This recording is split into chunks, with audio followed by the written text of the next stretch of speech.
હજ કમિટીના ચેરમેન ઇકબાલભાઈ સૈયદે નાપાડની મુલાકાત લીધી। તારીખ 26 જાન્યુઆરીના રોજ આણંદ જિલ્લાના નાપાડ વાંટા ગામના સામાજિક કાર્યકર નસરુદ્દીન રાઠોડની મુલાકાત લીધી।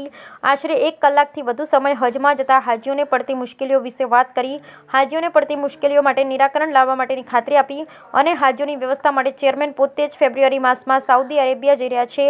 ચૂંટણી ટાઈમે ભાજપના હજ કમિટીના ચેરમેનની નસરુદ્દીન રાઠોડની મુલાકાતને રાજકીય મુલાકાતો તો નહીં પણ એવું ચર્ચાઈ રહ્યા છે। 2024માં થનાર હજમાં ગુજરાત રાજ્યમાંથી 12 થી 15 હજાર હાજીઓ હજ માટે જઈ શકે તે માટે હજ કમિટીના ચેરમેન જનાબ ઇકબાલ સૈયદ દ્વારા સરકારશ્રીને લેખિત રજૂઆત કરવામાં આવી છે।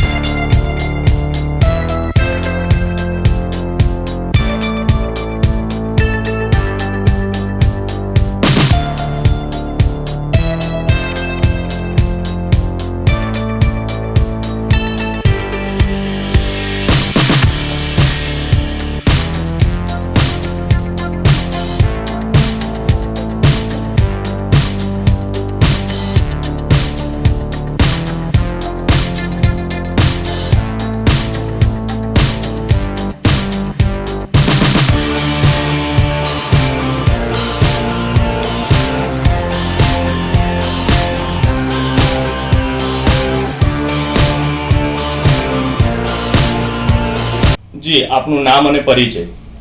મારું નામ ઇકબાલભાઈ સૈયદ, ગુજરાત રાજ્ય હજ કમિટીનો હું ચેરમેન છું અને આજે હું 26મી જાન્યુઆરીના જો બોરસદ ગામમાં જજુદ્દીનનો કાર્યક્રમ હતો ત્યાં આવેલ હતો અને મેં ત્યાં કહ્યું કે ભાઈ અમારા નસરુદ્દીન રાઠોડ અહીં રહે છે, તો ત્યારે મને નાપાડ ગામનું મને એડ્રેસ થયું અને એમની ઓફિસમાં અત્યારે આવ્યો છું અને મારી એમની સાથે મુલાકાત થઈ। એમનો સ્વભાવ, એમનું નેચર બધું જોઈ મને બહુ ખુશી થઈ છે કે એમની સાથે એક કોમની, એક દેશની એક વફાદારી માટે એ હંમેશા તૈયાર હોય છે અને સારી કામગીરીમાં એ આગળ હોય છે।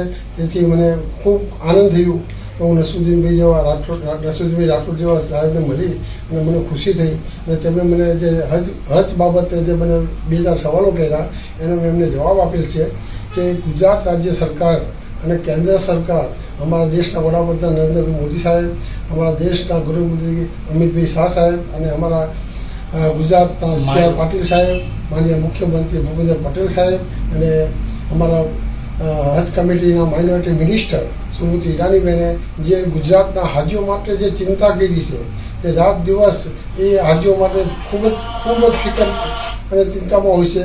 ત્યારે 2024માં આ વખતે માઇનોરિટી મિનિસ્ટરનો એક સંદેશો છે કે ગુજરાતના હાજીઓ 10 થી 15 હજાર હાજી હજ પડવા જશે અને તેમને જે તકલીફ 2023માં પડી છે 2024માં તેમને કોઈ જાતની તકલીફ પડશે નહીં।